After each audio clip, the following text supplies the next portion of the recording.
is the Rebel Author Podcast, where we talk about books, business, and occasionally bad words.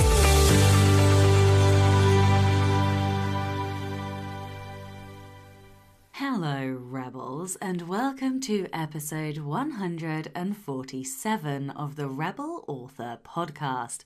I'm not gonna lie, we are really close to 150, and I am so excited. I am also incredibly excited and humbled this morning. I won't lie, I had a little bit of a tear. My eyeballs leaked this morning. It was very embarrassing. I dropped into Patreon to discover that we have hit 100 patrons. Holy actual fuck. It's these moments that are seriously humbling. I nearly didn't even set up a Patreon when I started this podcast. I mean, I don't think I did set it up straight away, but I just am so grateful. I know that I say that you guys make me feel like what I do is worth a while, but seriously, I am so deeply honoured and grateful to get to spend more time with so many of you in the community. And it is just one of the most supportive and uplifting and inspirational communities I've ever had the honour of being part of. And it's just grown and grown, and we do so many things. We watch films together, we, do masterclasses, we have writing sprints together, we're doing quarterly challenges together. And I'm just like, it is every day, it is such an honour and a pleasure to get to interact and communicate and be a part of something that is so rebellious, but also just so amazing. And the fact is you guys make this community. So I just wanted to take a minute to say thank you to all of you, and thank you also to all of the listeners of the show, patron or not. There is no podcast without listeners. So thank you so, so much. I am feeling very humbled, a little bit tearful this morning because I'm going again. Just thank you all so much for listening to the show for the last almost 3 years. I am very honoured to bring you this podcast. And now I'm going to pause so I can pull my shit together. All right, I've pulled my weepy self back together. Let's get on with this. So today I am talking to Zoe York, and oh my goodness me, I literally fell in love with Zoe. She is just such a fucking ray of sunshine.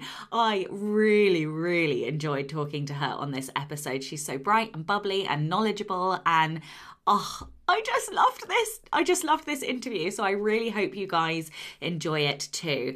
And of course, we are talking all about romancing your plan, your brands, and your books. The book recommendation this week is a patron's book. So the book is A Serpent's Tooth by Matty Dalrymple. And the blurb goes a little bit like this. When a body is found at Lynch and Son Winery, no one suspects foul play. But then a second death occurs, and it seems that Anne Kinnear has stepped into the middle of a family feud turned fatal. Can Anne root out the evil, or will her plan to move into the winery's guest house bear deadly fruit? Hey, so last week's question, well, there was sort of two questions. One was the question of the day, which was, do you use the skeleton drafting method? And the other one was, tell me something you have fun planned for the summer. So Harry Brooks said, I'm looking forward to hearing this episode. A skeleton draft sounds like the perfect balance between a detailed outline and none at all. And yes, I completely agree. I did have a couple of emails asking for clarity or sort of discussing whether it was an outline or a draft. And I just wanted to say again that it's completely up to you. This process of writing a book should always be what works for you. So if you see the drafting, the skeleton, method as more of an outline, cool. If you see it more of a draft, for me, it's more of a draft, then also cool. As long as it works for you, that's the most important thing. And if it doesn't, don't use it. Okay, so CJ Dainton said, yes, if a disarticulated skeleton counts, and then a little winky emoji, and SL author, sorry, I said, love this method, and then lots of fire and high five emojis. So the question of the week this week is, what is your poison of choice? So what do I mean by poison? So every month, as part of the Patreon community, we run a Poison and Prose session, which is a sort of hour and a half writing session and Q&A session where we'll do some writing sprints, we'll answer questions, and we always bring a poison, and the poison could be food, it could be chocolate, it could be gin, it could be anything you like. So when you get to have a little cheeky treat, what is your poison of choice? Categories it falls into are ghost horror and thrillers. I'm just taking this from Amazon. So if you like thrillers, mysteries, twisty-turny stories, then go check out Matty's book, and there will be a link in the show notes. In personal news and update this week, I believe the last time I recorded, I was high, like batshit high. It was literally high as a kite. And that would have been the 7th of July. And today it is the 14th of July. And I suspect you can hear in my voice, I'm a little bit less high. So I spent the Thursday the 7th, the Friday the 8th, not writing. And then I had a mammoth day on Saturday, the 10th of July. And I wrote over nearly 11,000 words on the Saturday. And I finished the book. I cannot believe I finished the book. I wrote the book in 3 weeks. Is it ready for publication? Fuck no. Obviously I wrote it so quickly that I have like a long list of editing things that I need to do to it. But you can't edit a blank page, right? So it doesn't really matter how fast I wrote it. The fact is it's there and now I can make it better.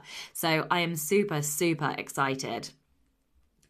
Still a bit shocked that I managed to write a book so quickly. I think I actually wrote 30,000 words last week, which is a monstrous total for me. I am usually around, sort of in the height of writing. I used to write about 10k a week. So yeah, 3 times as much or 2 times as much. I can't do numbers, whatever. It's more. It is a lot more. And I have now had a couple of coaching sessions, which have been amazing. Oh, fucking love my coach. She is just phenomenal. She has changed my life. And it is the morning after I had a coaching session and I am absolutely bollocks. I am so mentally drained and tired that I really need to take some time to process. I'm also in like the crash period of having finished a book very quickly. So I need to spend this weekend generating energy pennies, I think, and just doing a bit of self-care and things like that. So what am I doing? Well, that's a very good question. I am working on the launch of The Anatomy of a Bestseller. Finally, we have a launch date. So I will be launching the book on the 28th of July. So as you get this, it will be the 20th of July. And when you hear the next episode, it will be the 27th of July. So that will very likely, or actually possibly the episode after will be a special episode where I go into a lot more detail about it. But I will be telling you in next week's episode a lot more about the book, as I am not doing a pre-order. I don't have time to do a pre-order. I don't feel it's necessary to do a pre-order this time because I just want to get the book into your hands as fast as humanly possible. If it weren't for the fact that I was going away over the summer, I probably would do a pre-order. But I just need to get it out. So it's going out and it will be out on the 28th of July. I will tell you, I might do a little I don't know. Anyway, so I will tell you more about that. But basically, I'm super excited to bring you this. I'm starting to get early feedback, which is phenomenal. And secrets, my darlings, I have recorded 15% of the audiobook. And I'm very much hoping that by the launch, the recording and editing is done. I can't promise that, but that is my aim, is to try and get the recording of the book done by the time it launches, which will mean the audiobook will only be a couple of weeks behind. So yeah, I wasn't going to say that, but because I have managed to record so much so quickly, I am pretty confident that I should be able to get it done relatively quickly. It won't be ready for launch, I don't think, unless I manage to snag some childcare over the weekend. I can do like a big recording session. But of course, there is only so much you can push your voice anyway, as I don't do this all day, every day. Okay, so what else am I doing? I'm mainly focusing on the launch of The Anatomy of a Bestseller and recording the audiobook. I will also be doing some editing. I'm attending Becca Syme's BeccaCon conference next week, which I'm super excited to do. It is a massive high point in the year for me. And what else? I think that is mostly it. I am planning a few different things for when I get back. For me, August isn't really going to exist much. I have to do some presentations because I'm speaking in person at the Jericho Writers Conference, which is in York in early September. So I've got to get those presentations done.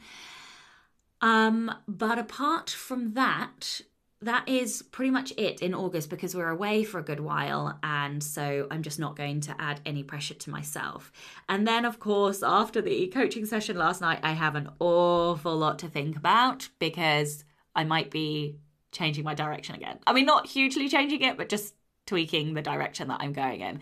So yeah, it is like all go. I feel like my head is all over the fucking place today because I don't know. Yeah, I just so much to think about. I'm not really making much sense, so I'm just going to move on.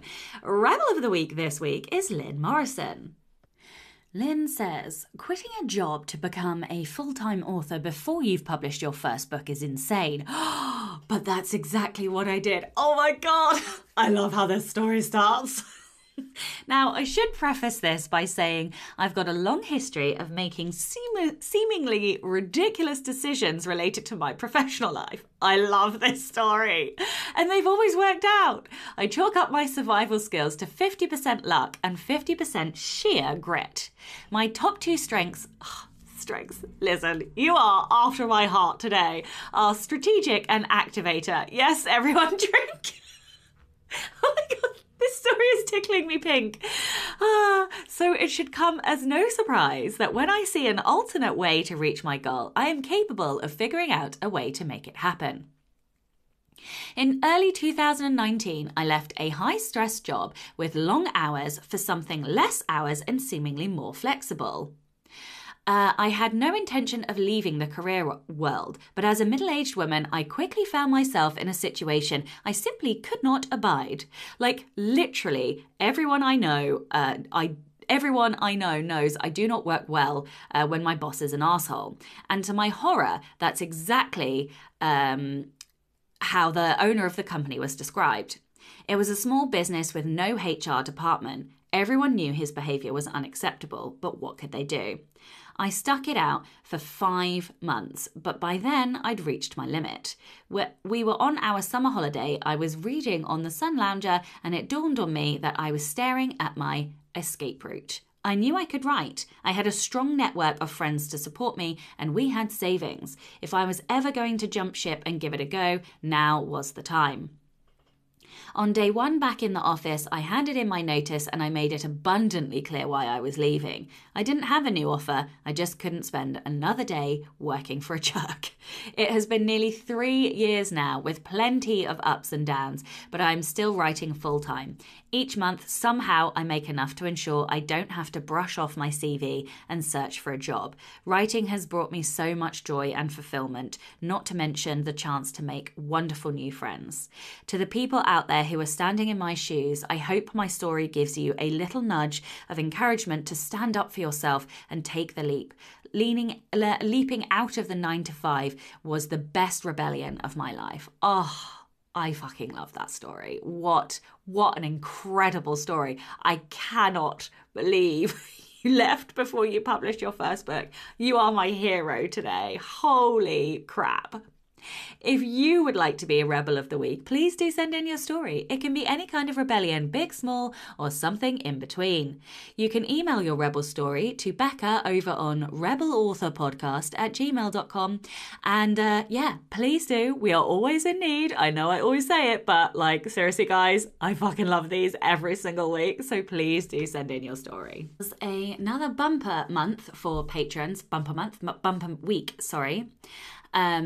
Cassie Emerson, John Sheets, Jennifer Summersby Young, Irene Tierney, Cheese and Quackers, which, hello, that is an awesome name. Finally, Holger Nils Poll, and I hope I pronounced that correctly. Forgive me if I did not.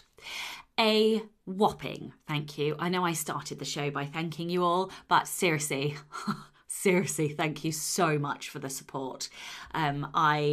You guys are the literal best. If you would like to support the show and get early access to all of the episodes, as well as a shed ton, and that is a valid metric now, a shed ton of bonus content, then you can from as little as $2 a month by visiting patreon.com/Sasha Black. This episode is sponsored by the ever amazing Kobo Writing Life. As an indie author, it's vital to make sure your books are finding their way to as many readers as possible. From their home base in Canada, Kobo Writing Life works hard to keep customers reading all over the world. Here are some tips that can help your books stand out globally. At Kobo Writing Life, you can set your price in 16 currencies. When you're pricing your book, you should consider how your prices are being shown globally in our store. Is your $5.99 US dollar price showing as $4.69 in British pounds? Remember, an awkward price can impact your sales, and you might as well round up and make a little more money on every sale. Make sure you are manually setting the price in all currencies. You can also use ads to target Kobo's partner stores around the world. From Booktopia in Australia to FNAC France, Kobo works with local booksellers to make sure they're reaching as many readers as possible. We also make it easy for authors to distribute to libraries, publish audiobooks, or to opt into our non-exclusive subscription program, Kobo Plus. If you want to learn any more about this or any aspects of Kobo Writing Life, check out the Kobo Writing Life podcast, available wherever you get your podcasts, and find Kobo Writing Life on our social media, and the links will be in the show notes. All right, that is enough from me today. Let's get on with the episode. Hello and welcome to the Rebel Author podcast. Today, I am joined by Zoe York. Zoe is the author of more than 70 romances across 3 pen names, as well as 3 nonfiction books, of which I've read 2, about writing genre fiction. Zoe lives in Canada with her young family.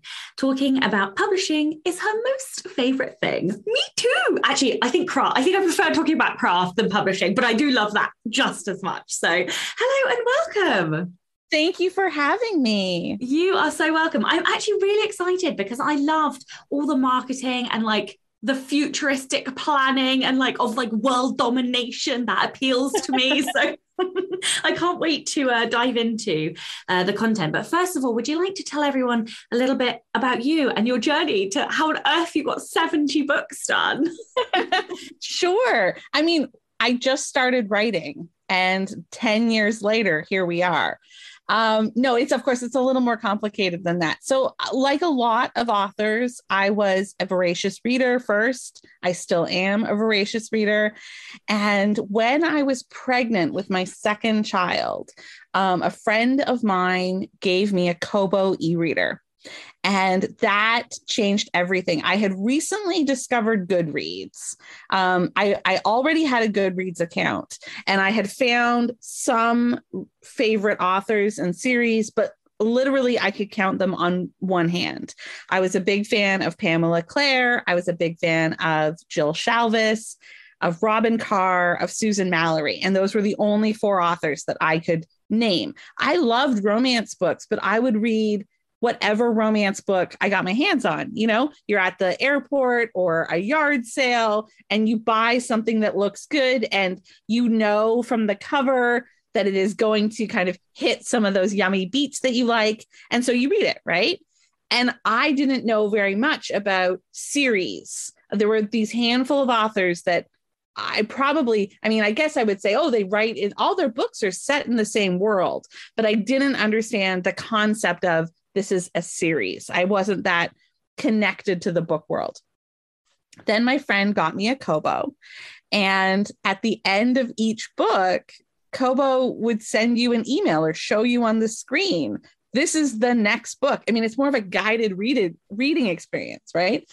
And it blew my mind. And suddenly, within, a couple of months while I was pregnant, I became this like deep dive person on Goodreads who was organizing shelves and adding things to lists.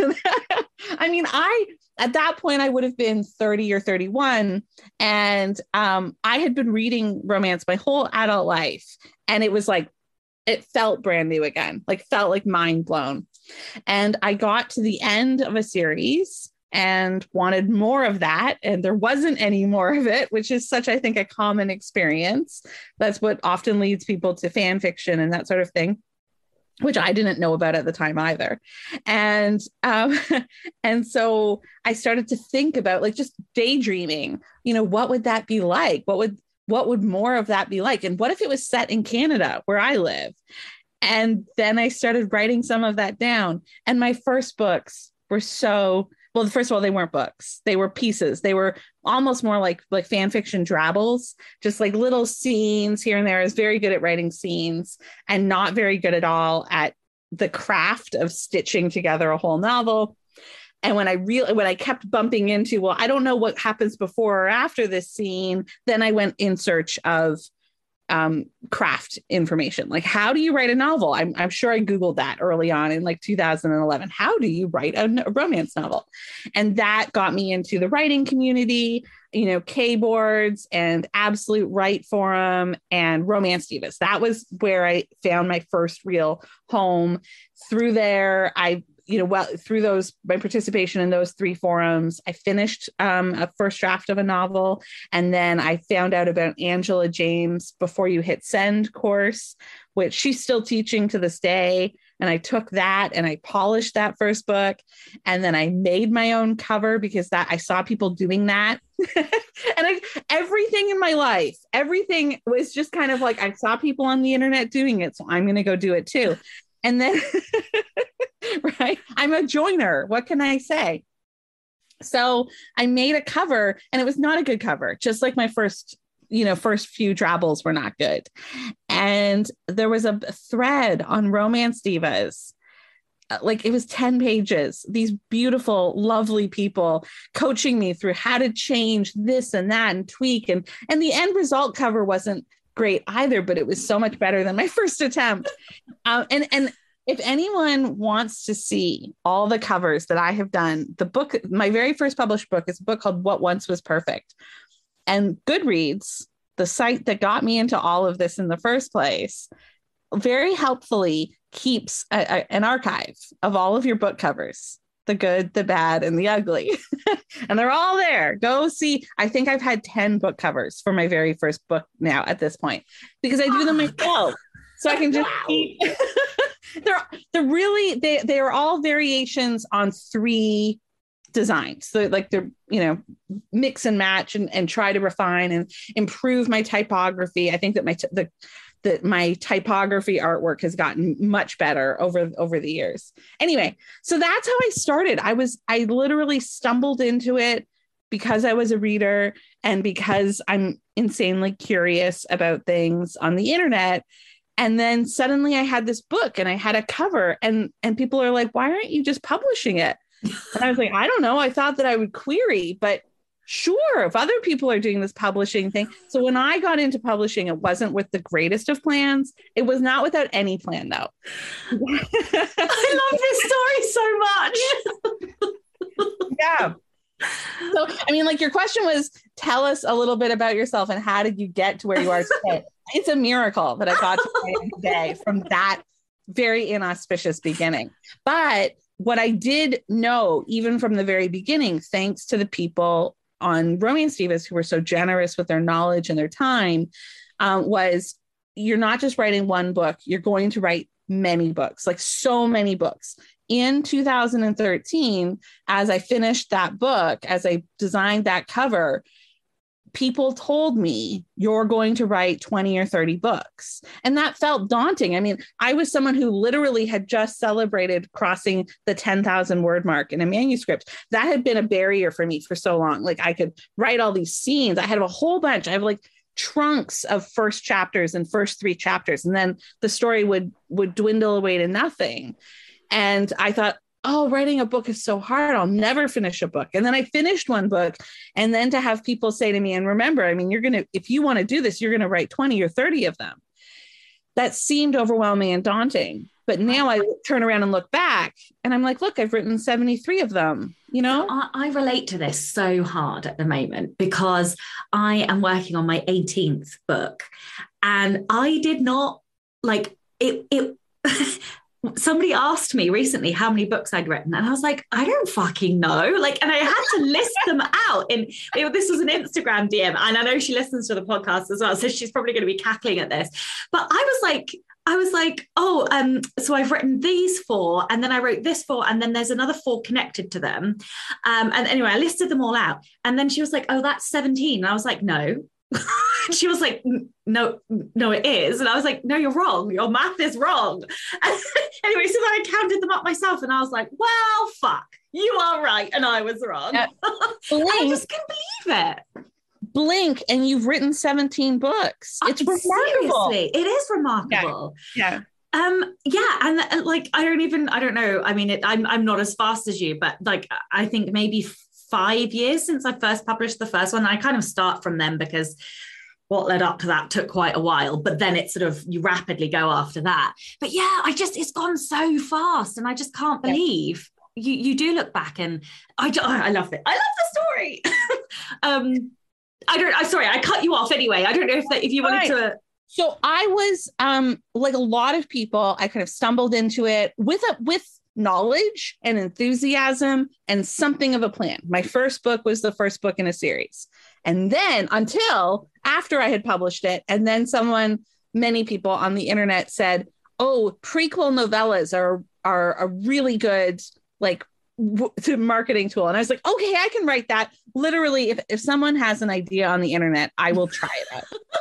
And it was not a good prequel novella either. I mean, it's a good little story. The thing is that I have written a ton of things. And I think later on, we're going to talk about what's high concept and what's pitchable and all of that. And I'm really terrible at all of that. But at a prose level, particularly when it comes to sex scenes, my writing is pretty good.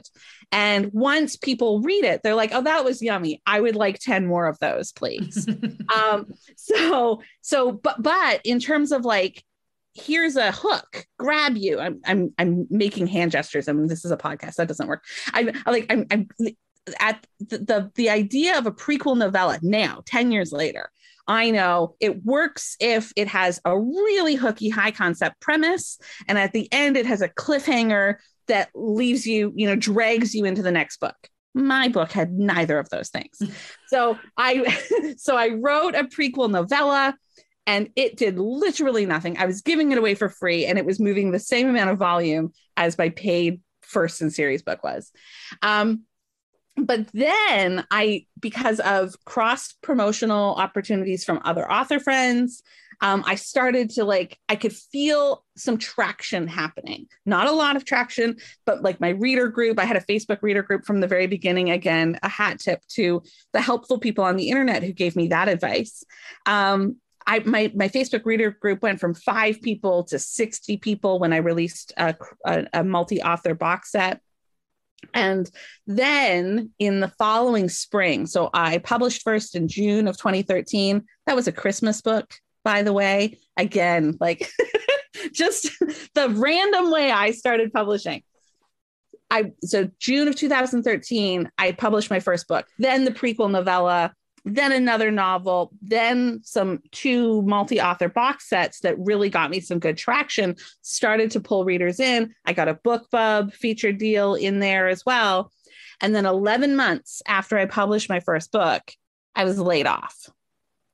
And I mean, why am I here today? I'm here today because I was laid off 11 months after I started publishing. I'm not here today because of some grand master plan. I didn't come into publishing with marketing genius or anything like that. I do have one of the things that I have unpacked over the subsequent years is that I did have some built-in knowledge and privilege from my mom was a self-published author, not fiction, not in ebooks, but she did desktop publishing is what we called it in the 80s. And she published a magazine from our kitchen table about parenting, attachment parenting and breastfeeding and natural birth and that sort of thing. And so I grew up watching my mom build a reader base, build fandom. So I knew about all of that kind of on an intuitive level because I grew up watching that happen. That definitely helped me, but I did not bring that consciously to this publishing plan. All my sole conscious thought was, I love romance novels. I want to make some. Like that was it. That was and then the rest I have learned through a lot of trial and error. I mean, I've published 73 books now, and a lot of them have been errors. You know, a lot of them have been misses in the market or didn't resonate that much with my readers. Lots of learning opportunities, so much. And I just don't give up. It's kind of, I mean, why am I here? How am I here today? I just kept writing and I just didn't stop. I love that so much. And we're going to talk about some of those lessons because I've read Romance Your Plan and Romance Your Brand. And I wondered if we could talk about some of those fundamentals that you've learned before we dive into the details. So what is the Readerscape and why do authors need to worry about that or think about it or learn about it? Yeah. So first of all, I don't think we need to worry about it, but understand it. Absolutely. Think about it. Absolutely. The Readerscape is so much more vast than you can imagine. The Readerscape is not what you can see. So for me, when I started publishing, if you had asked me, what do romance readers like? I would have said, it's what I see on Twitter and it's what I see on Goodreads. And then I learned about Facebook and I was like, oh, wait, there's a different pool of readers over here on Facebook. And I guess, of course, there are also readers who aren't on any of those platforms and I don't have access to them. So I'm not going to really worry about them. And over the last 10 years, I have had multiple moments of really profound connection with readers who have shown me that they discovered me through a path that I did not see, that I did not control. And if I only focus on the slices of readership that I can see, then I'm missing a really big, vast readerscape that is all around me. And of course, if it's all around me, but I can't see it, how do you target it? And it's not so much even about marketing, like just market to everyone everywhere. That's not what I'm saying, but just don't make any assumptions. So I guess so the Readerscape is this huge, vast, there are so many readers out there and they are a little bit scattered. Like if you think, not you personally, but you personally and anyone listening to this, think about everyone you know in your real life. Think about how many of them read genre fiction. You might not know the answer, right? A lot of the reading that we do, unless we are an out loud reader fandom person, is very private. I don't know what books. I know that my best friend reads books. She's my best friend. I know that she reads books. I know that she doesn't read romance.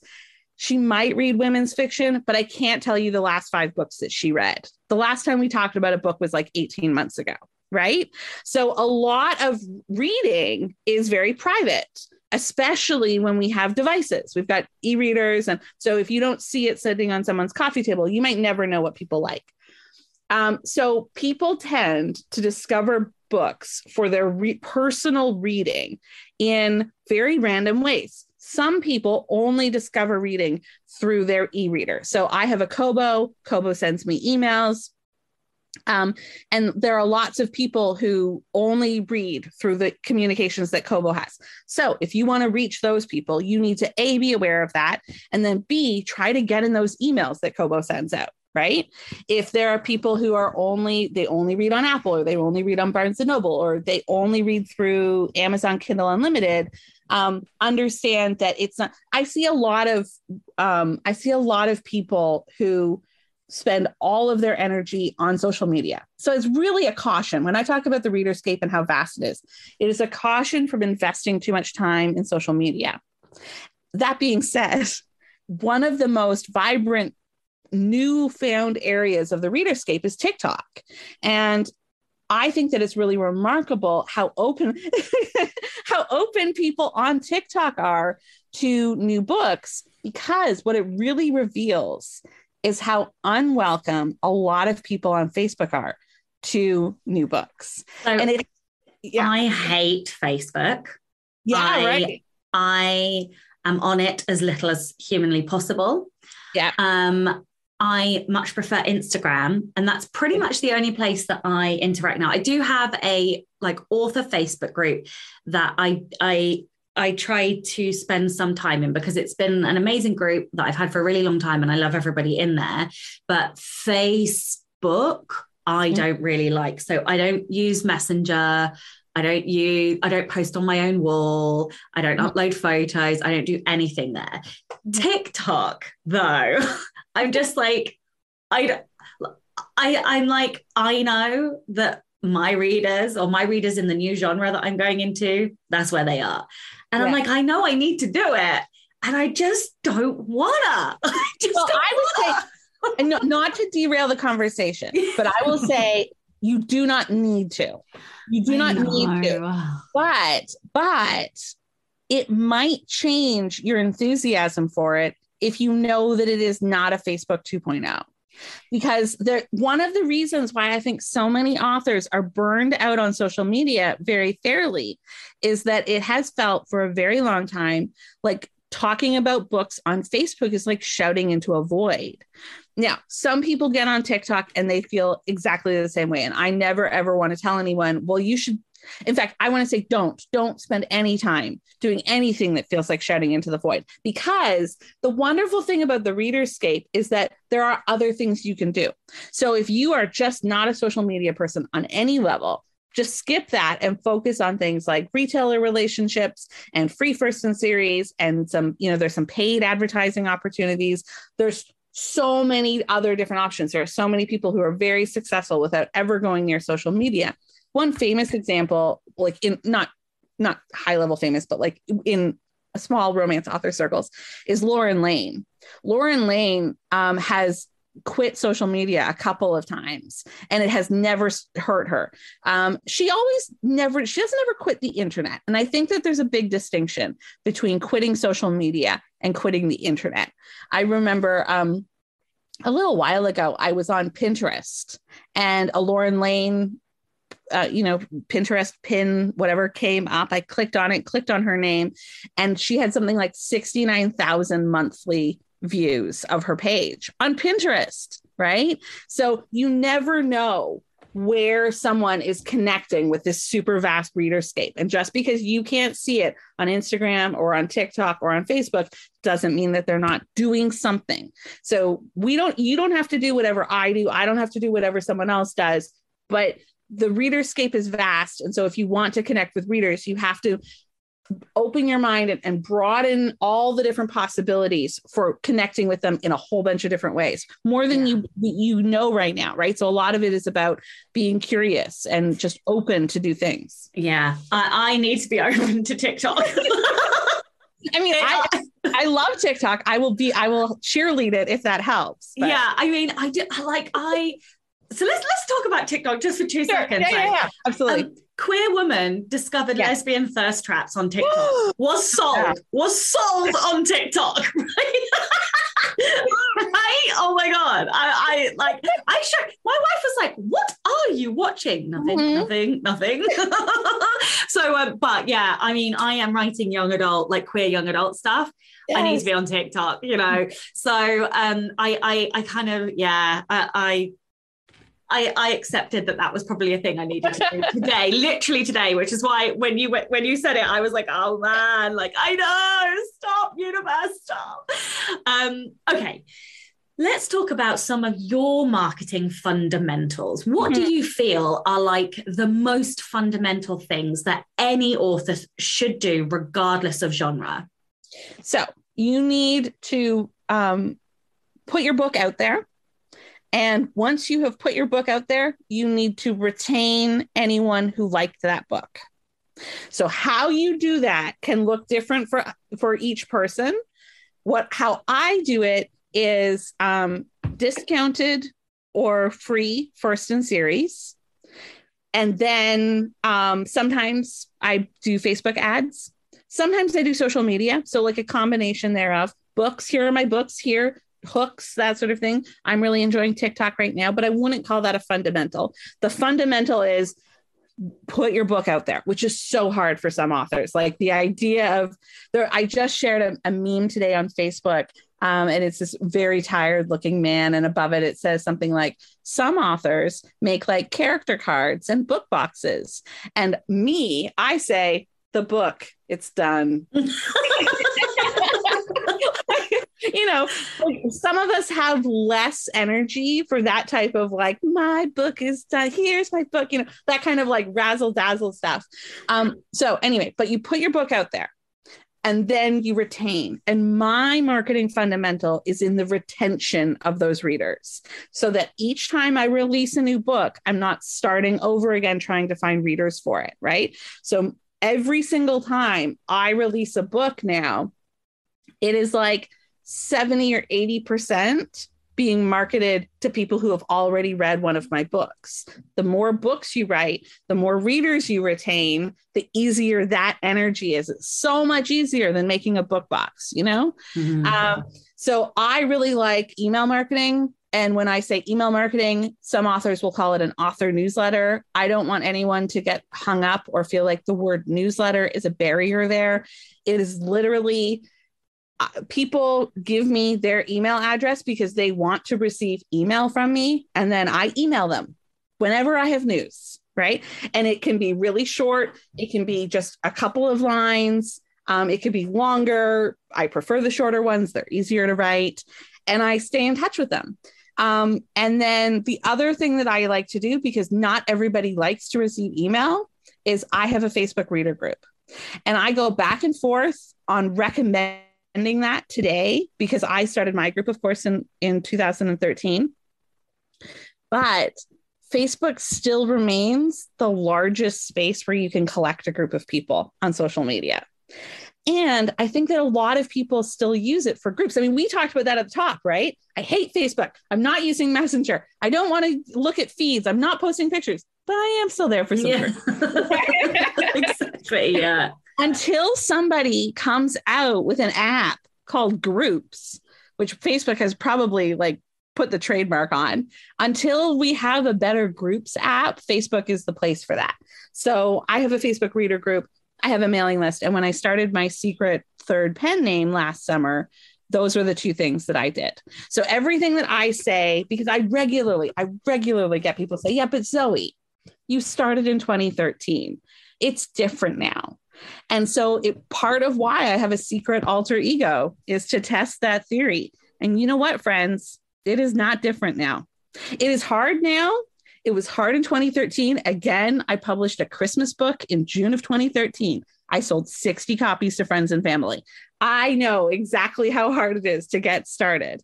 I have the advantage, again, of knowing what I know. I can't unknow what I know, but I didn't bring any other advantage to my secret alter ego.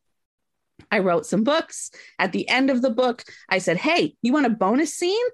Sign up here and I'll email it to you. And so now my alter ego has like 12,000 people on an email list. She started last year. So it is actually that simple. It's not easy, but it's simple, you know? Mm-hmm. Yeah, I completely agree. And, you know, I've only just got to the end of my first fiction series, and finally I'm able to have a free first in series. And, you know, and I've like finally, because I also write nonfiction. So I've got like the extra epilogue or whatever it is. It's like a story like between them. Yeah.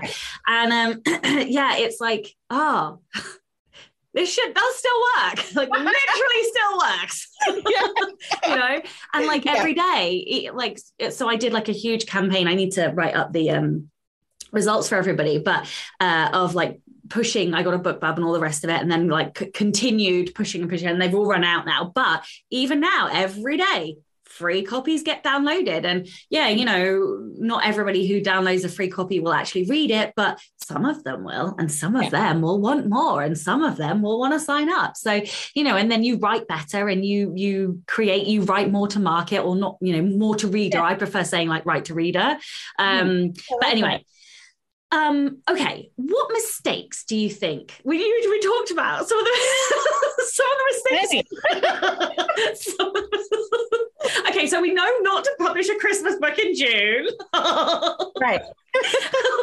Any other kind of big fundamental mistakes that you think writers make? So first of all, mistakes are inevitable, and they are all learning opportunities. Like, I don't regret anything any of the stumbles that I made along the way, because all of them taught me something so much more effectively than just hearing somebody else say it. In fact, there are things that people told me, like, for example, don't publish a Christmas book in June. And, you know, do I learn that lesson from someone else's experiences? No, I only learn it from my own experiences. So all of that's really important. I think that the biggest mistake that new writers make is too much marketing and not enough writing. Oh, brutal! But true. Right? So fucking true. Why does it take so long to learn that lesson? Like, I literally don't know why. I had to learn that lesson, which is why I'm laughing. So I'm about to talk about something that I don't actually do. So if you're listening to this and you're like, oh, I could never, know that I also could never. But there's a reason why something like a rapid release schedule is recommended, because writing and releasing books, progressive, consecutive content that builds and retains and rewards readers, is the best marketing that you can do. And it is zero effort marketing, because it's just writing. You say you're a writer, you say you want to write books, you say you hate marketing.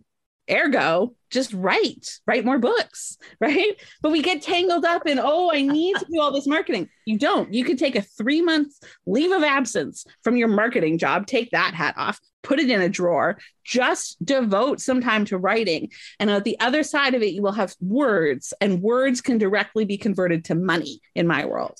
You know, the other crazy thing, like, everyone gets, and I say this because I did this, but we get so caught up in writing the perfect book the first time round. And so we take like 10 million fucking years to get the first book out. And then we stress that the second book needs to be even better. And so that takes the time. And then for some reason, we work ourselves up. I did this into needing the books to be, I don't know, whatever. And actually, like, This is the first time I have gone to a book and I am smashing out words every single day, because I'm like, I just need to get this book written because I want to get another one out. Like, I haven't wanted to get to the next one so much. Like, I don't know why. I don't know if it was like a tipping point, or if it was like all of a sudden lights on, we have to prioritize the words. But I would spend eons of time trying to get like 2 more followers on social media, and you know that it doesn't always fucking convert to sales. Sometimes it does, sometimes it doesn't, you know, like. And then I don't know, like, it's been a real wake-up call that actually also, I think, like, I don't know if you know anything about Clifton Strengths, everybody drink, but I'm like #1 competition. So are you a fan? Oh yeah, and #1 ideation. I could talk about strengths all night. I love it. Everyone has to take a drink when I talk about it, because I talk about strengths so much. I am like a huge Becca nerd. I love it. But now I'm like, competition's hungry. We can't really do anything until we have a backlist. Must write all the words. I've literally like, I'm pumping out words in a way that I never thought I would ever do. So yay, strengths. But I don't even know what happened or what got me down this road. But yes, oh my God, you are so right. Just write the next book. And we all stumble on that. Like, literally, I just released a book last week. It was my 73rd book. It was the 4th book in my 2nd Pine Harbor series. So book 12 of a fan favorite series, like kind of the core thing that my readers love. And angsted about it. And I thought about pushing the pre-order back because I wasn't sure it was good enough. Oh, and I wanted to it's ask ridiculous. I didn't. And so in the end, I didn't. I decided, no, it's good enough. We're sending this to the copy editor and we are releasing this. And the readers are loving it. And all of that angst, as soon as I released it, kind of like disappeared into the ether, right? It is a lie that my brain told me myself. Like to be hurtful, like our brains can bully ourselves, which is like, there's a lot, I mean, go to therapy, but that, it's so messy and complicated, even after 73 books. So if you can kind of build a structure for yourself of, we're going to write books plural, many, many books for these reasons, and kind of make those concrete, write them down for yourself so that when you get into a period of doubt, and we all do, you can go back and look at those kind of foundational principles of your business and go, nope, this is why I'm doing it. Don't let that self-doubt invade. I love that, because I literally I've almost felt like each successive book is harder. And like a lot of my patrons are taking the piss because they were like, Sasha, you say that every single time. And I'm like, no, but really this time it's really hard to let it go. And they were like, you literally said that word for word last time. Yeah. But yes, this deeply relatable. Relatable. Okay, let's talk about the pre-work. So before you approach a market or a genre, or before you approach writing your book, like how do you approach that? What do you want to know? What do you seed into the craft? Like what marketing do you seed into the craft of your book? Yes, I love this question. So I think that understanding reader expectations is very important. One of the things about readers is that they may not use the same language that we do, but they are experts on the books that we're going to write. You know, they know when something is missing. They know if you've missed an essential beat of a trope, for example. So if you are going to, for example, get into writing queer YA, then you want to understand what the reader expectation will be in that genre if you want to dominate in that genre. Reading the 31st book in that genre right now. Yeah. I have been going hard at trying to figure it out. So yes, absolutely. I think that reading in the genre that you want to write, reading for research, reading quickly, reading slowly. There's lots of different ways to do it. Read in audio if you're having trouble getting into the words on the page. Some people find that their inner editor starts to like rebel inside them when they're trying to read something, which maybe they don't like. I mean, I think that it is also valid to enter a space because you want to change that space, right? That is absolutely valid. So when you do your reading research, do it with a critical eye, but not one that is mean, because the mean will skip over the parts that are resonating with readers. So you want to do it in like a very like detachedly, that's not a word, in a critically detached kind of way. So my alter ego, for example, last summer, I really struggled. Well, 2020, really, 2 years ago. Wow, time. In 2020, I really struggled to read. I think a lot of people have hit this point at some point over the pandemic, right? Worry is too big and reading is a bit of a quiet activity. And when we're quiet, the worries kind of can intrude. So I was watching a lot of TV, more than I ever have in the past, and I missed reading. And so I got into reading these short, smutty Kindle Unlimited stories. They're delicious, like little candy. You just read one in a night or like 3 in a night, just zoom through them. They're delicious. But over and over and over, as I read them, I had this reaction of, oh, one sex scene? That's it? Like he fingers her, he goes down on her, they fuck, and then the book is over? But where are like the 4 other essential sex scenes in my brain? And they don't like, there's this like, there's a missing gap in the marketplace where there should be, like someone needed to wedge 35,000 word novellas that are like smutty insta love start, but then there's like 7 sex scenes. It's what I wanted to read. And so I decided to write it. So that's what my alter ego writes. So that's not like, I'm not I did not do that research in order to be derivative or copy others. I did the research to know that I would meet reader expectations and then surpass them. So I think that if we're going in with a goal of changing a part of the market, you still want to meet those reader expectations before you change them. I love that you've shared this story, and I'm going to tell you exactly why I'm going into queer YA. One, there is not enough sapphic young adult books. Yeah. But two, all of the sapphic young adult books are sweet romance. Right. And I'm like, you don't have to be explicit to give teens a real story.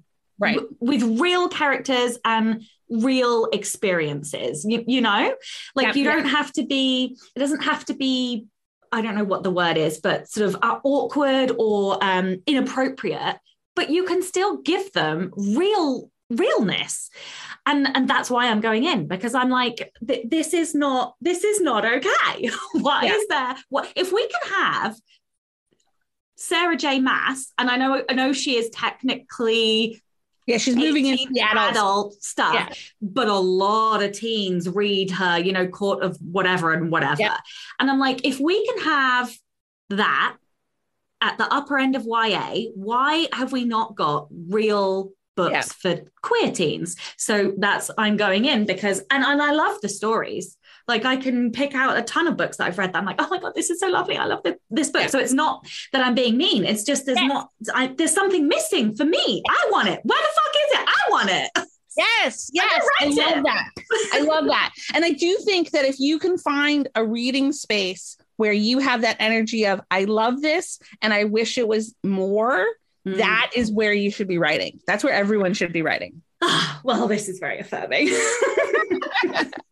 Okay, so in your book, you talk about the concept of a series 2.0. What is that? And like, why should we do that? And what elements, how do we work out what was successful so that we can do the 2.0? Great question. Okay, so part of it is a gut call on your part. Part of it is, again, doing a bit of research. And this time, this is where these things, everything that I talk about happens in layers. So if you don't have a Facebook reader group, if you don't have an email newsletter, then it's going to be much harder for you to know what readers like about your books, right? If you have those two pieces of infrastructure already in place, then it is much easier to dive into the feedback that you observe and get that kind of, what do people like about your series? So let's assume that you don't have a newsletter and a Facebook reader group, then, or a TikTok or whatever. Then the first step is you need to build that. Before you think about Series 2.0, you really do need to have where you can put some readers from the Readerscape. It's not going to be everybody. You're never going to know exactly why people read, like why all people read your books. But the people that you do have access to, make sure that you actually are fully exploiting your ability to access them. And you encourage them to tell you what they like the best. So one thing that I do is I encourage people who like to leave reviews to join my review crew. So I have a Google form where and I regularly offer it to my entire newsletter. My entire newsletter is about 40,000 people have signed up over 10 years, have signed up for my Zoe newsletter. And about 500 of those people have at some point said they'd like to be on my review team. So it is never going to completely suck away from your whole newsletter. Like, don't ever worry about that. It's a relatively small percentage. If you control an ARC distribution, advanced review copy distribution of your book, and you encourage people to send you reviews that they want you to see, then you will be given, every time you release a book, you'll be given a flood of positive data about what people liked about your book, right? So if you kind of build that, then when it comes time to designing your next series, you will already have all the market research you really need about what worked for your series, okay? What didn't work is often in the absence. Like what people never talk about, that probably doesn't matter. So you could think about trimming some of that stuff away. So let's talk about, so for example, if you're going to be writing a new YA Sapphic series, you're going to pour your heart and soul into this first series, and it's going to hit the marketplace, and it's going to resonate with some people, and you're going to have some sales, and you're going to build that new reader community. And at some point, you're going to finish that first project, if it's a trilogy or a long running series or whatever. And you're going to think, okay, I want to do another one. Then it might be the same idea over again. So different world, but very similar concept, or it might be the same world, but with a new entry point. So if we think about our books, not as books, but as products in a whole catalog, the more we can create different entry points to our catalog, the more marketing opportunities we have with our backlist. So the other reason why I push this idea of Series 2.0 is so that we can reboot reader entries into our catalog. So I've written 12 Pine Harbor novels now. After book 8, I broke the series and started a new series. So the first series was called Pine Harbor. The second series was called Kincaids of Pine Harbor. I very recently changed that series to the Kincaid Brothers because I decided it didn't need to have the word Pine Harbor, like the name of the town in the series name. So I'm playing around with some things. Doesn't matter if Pine Harbor is in the series name or not. It's one of those little tweaking. Sometimes it's not like a big pivot. Sometimes it's a tiny little tweak. And the reason why I broke that series and started a new series was because sales plateaued. So my peak for the first series was with book 6. And then book 7 and 8 had slightly declining sales. And I was like, book 9 is a very good first in series. It's a new family, a new group of 5 brothers. And I think that what was going to be book 9, I think it'll make a very strong catalog entry point.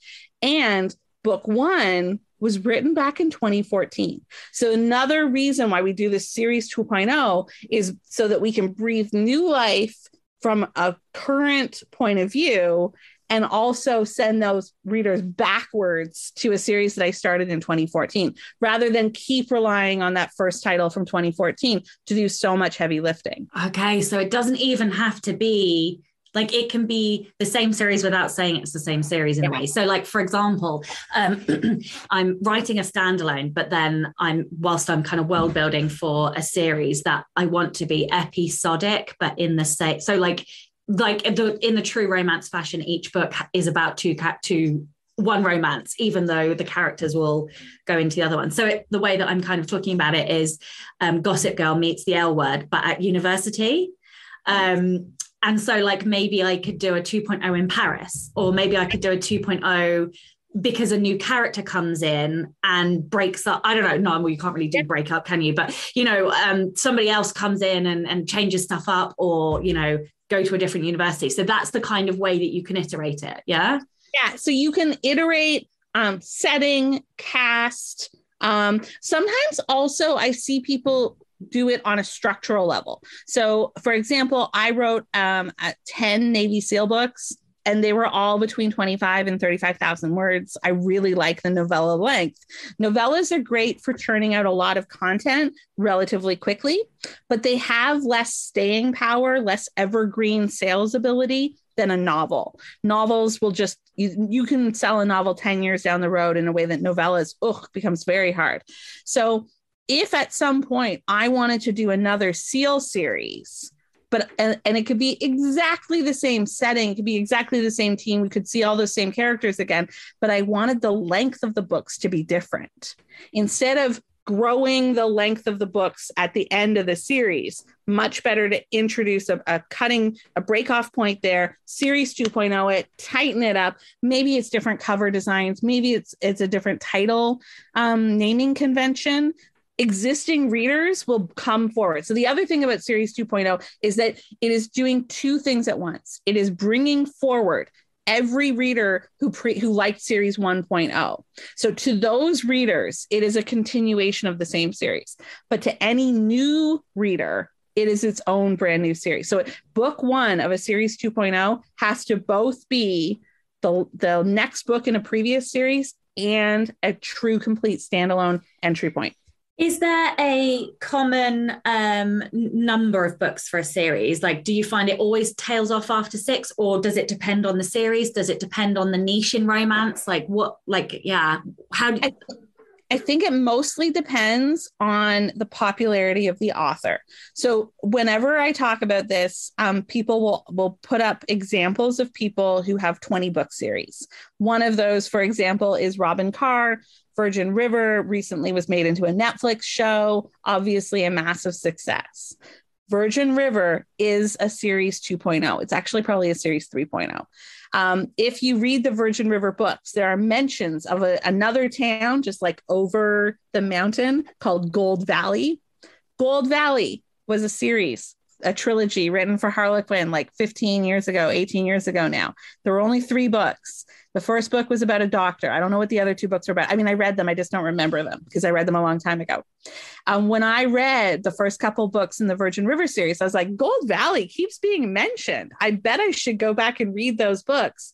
And when I went back to read them, you could see how they were not quite as tight as the Virgin River series. They were Virgin River, but without the wounded Marines, right? So the core of Virgin River is that there's this group of Marines who've come back from Iraq and they literally need to go into the mountains to like find themselves again. And of course, meet beautiful people and fall in love, kind of standard romance stuff.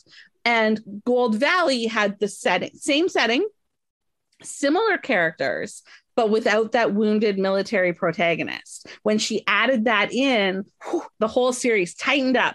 The premise was elevated, and that series is now a Netflix show, of course, after 20 years. And sorry, I was just going to say that's an amazing segue because I wanted to ask about high concepts and pitches. Yes. Can you talk about them? Like, how do you even know if you have a high concept? Like, what is not a good pitch? What is? Yeah, talk to me about that. So it's hard to know because sometimes as writers, we're so close to our own work that we stumble over the pitch anyway, even if there is a high concept nugget in it. But in general, a high concept hook is one that can be easily explained in a few words. So city girl goes to the mountains and falls for the grumpy lumberjack next door. That's a pretty high concept idea that's told over and over again. And you can layer in a couple of other things to make it unique, make it your own, not make it derivative. High concept stories are certainly not required for storytelling. Often my books, I don't think are that high concept.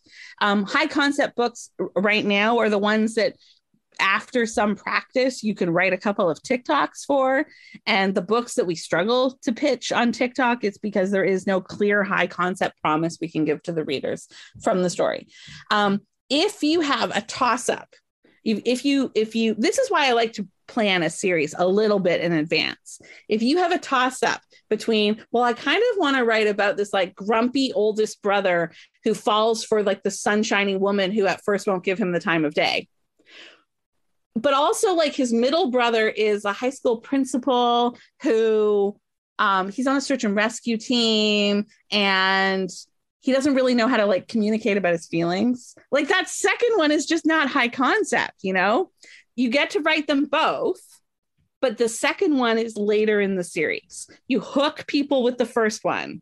And then once you've hooked them in with so you take all the ideas that you want to write and you move them around on the table until they are like rated from highest concept to lowest concept. And then that's how you write the series.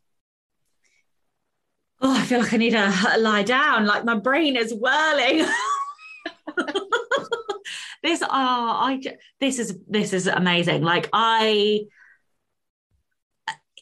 because you kind of talk about this in the book, but hearing it from you in person, I'm like, oh, everything is slotting into place. And now I'm like, I need to rejig the order in which I was going to write the Girl Games series. But yeah, I love to hear that. I love to hear that. That's so good. Yeah, literally. Like I wanted to write one, and I'm like, maybe I should. I should do the enemies to lovers first because everybody loves enemies to lovers, right? So I think that one has to go first instead of the other one that I was going to do. Oh my God, I'm so excited to get back to the page. How can, last question, actually, no, just a brief one before I ask you our ultimate podcast question.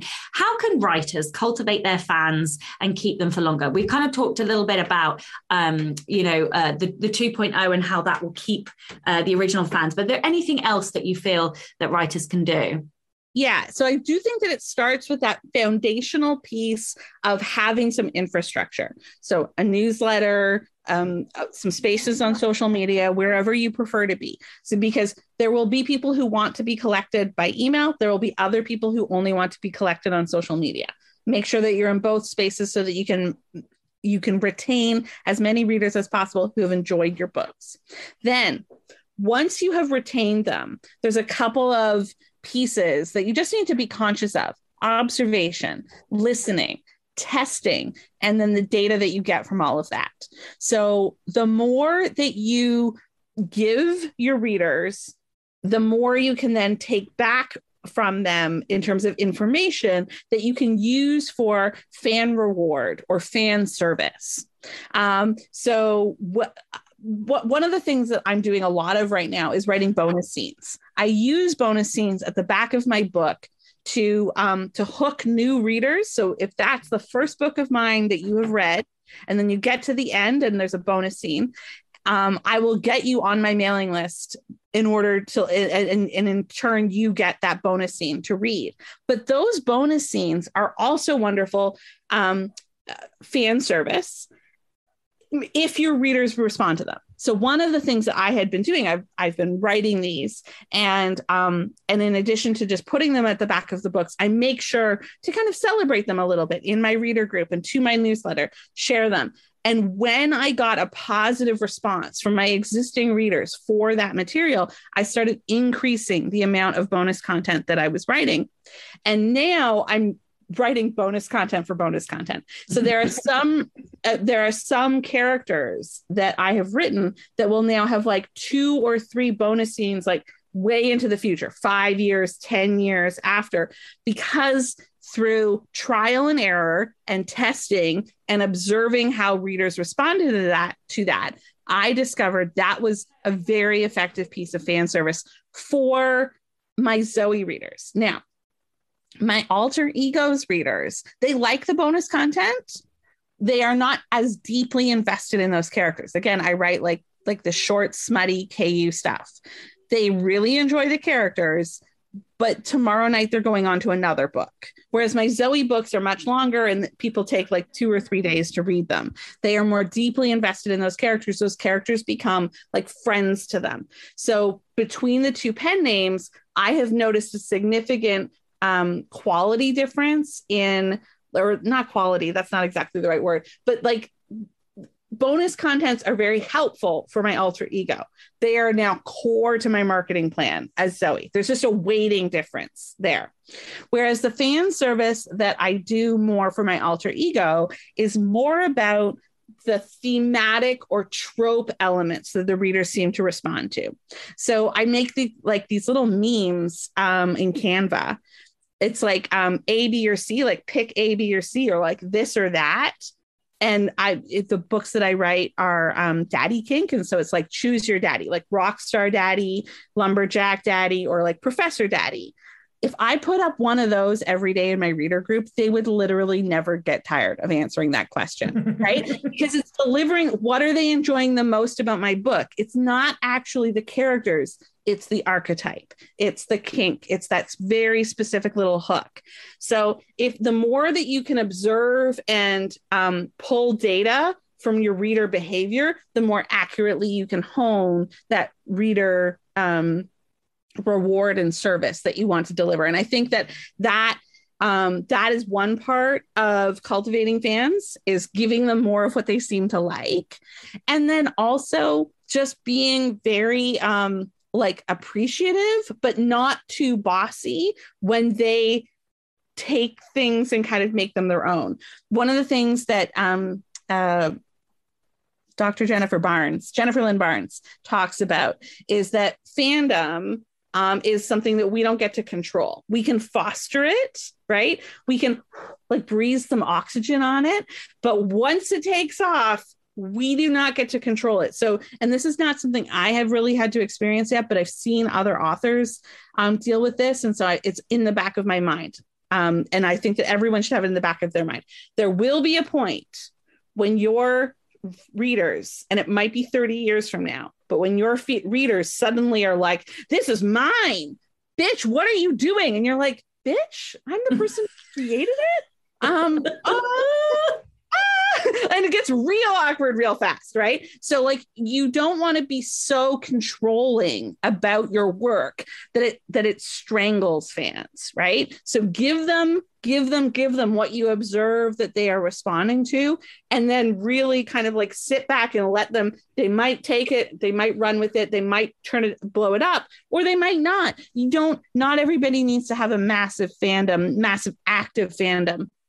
The final piece I want to say about fandom before we finish is that very first series that I started, that Christmas story that I released in June, that only sold, 60 copies when it launched, and then a couple hundred copies over that winter, is I did not recognize the nascent fandom that I had in that series because it didn't look like fandom, nascent fandom, early beginning days of fandom does not look like fandom.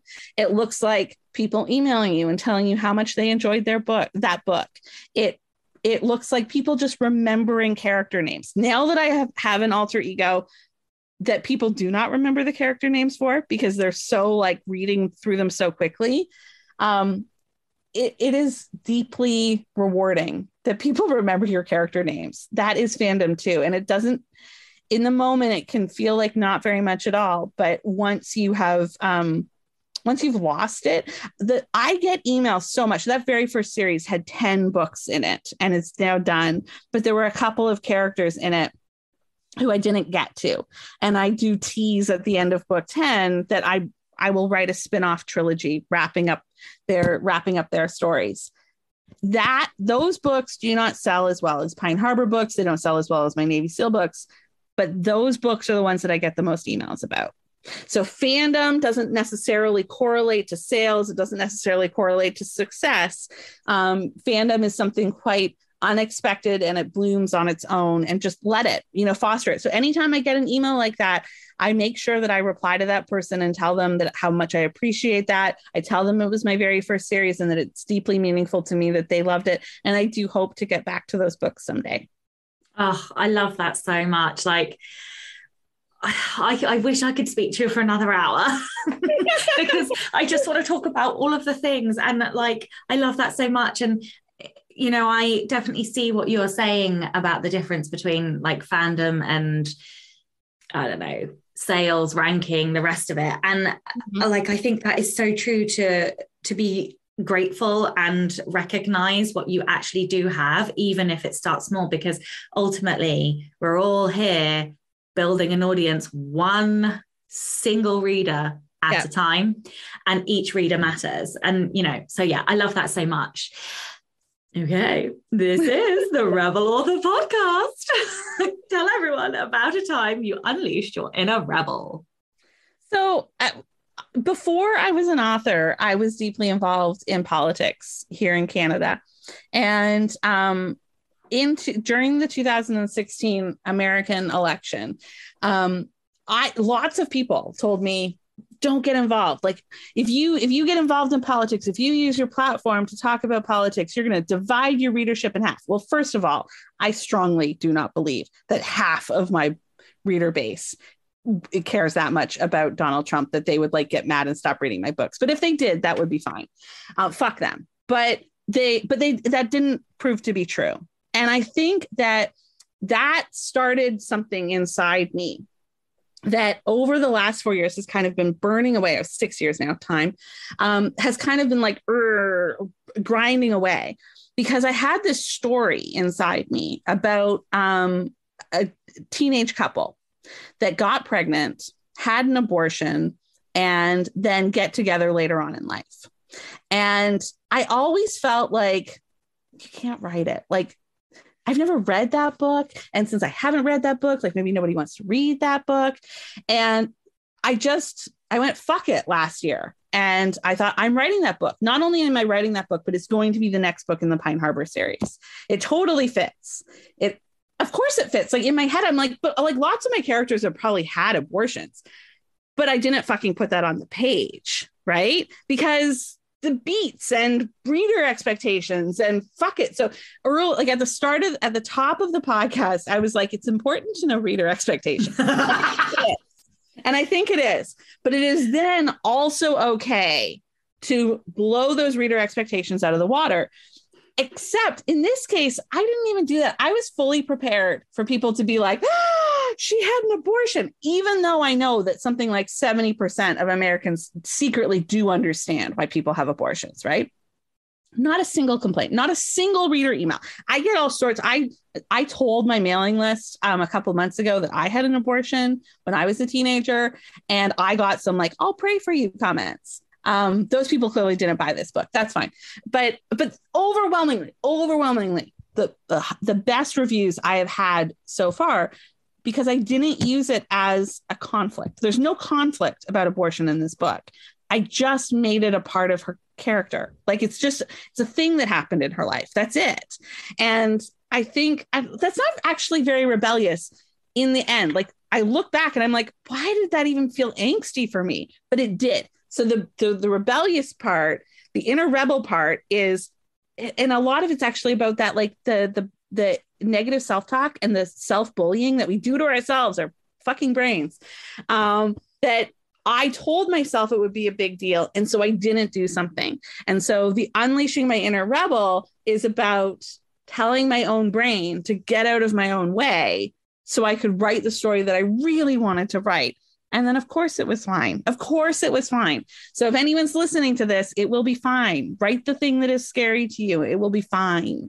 I love that rebellion so much. I love it when it's like we rebel against our own selves. Like that is honestly the greatest rebellions. I have absolutely adored talking to you. And if you do more nonfiction, I am so here for you. If you want to come back, because this has been so much fun. I have adored it. Would you like to tell everyone where they can find out more about you and your books and anything else that you would like to add? Absolutely. So my nonfiction can be found at romanceyourbrand.com. It has its own website. And my fiction is at zoeyork.com, AinsleyBooth.com. We didn't talk about Ainsley, but she was my first alter ego. She's the one I'm open about. And then, of course, like my secret alter ego is on TikTok. If you search for, dirty books, you might eventually find her. Amazing.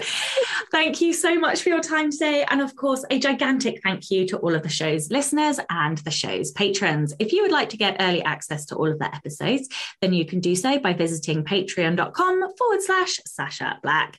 I'm Sasha Black. You are listening to Zoe York, and this was the Rebel Author Podcast. Join me next week as I talk to Ryan Cahill about how to write epic fantasy. And I have to say, I absolutely loved the chat with him. He is fascinating, insightful, and we agreed on a lot of stuff. So obviously, I thought he was just delightful. But it was a really good chat. So join me next week for that. Don't forget to tune in and subscribe on your podcatcher.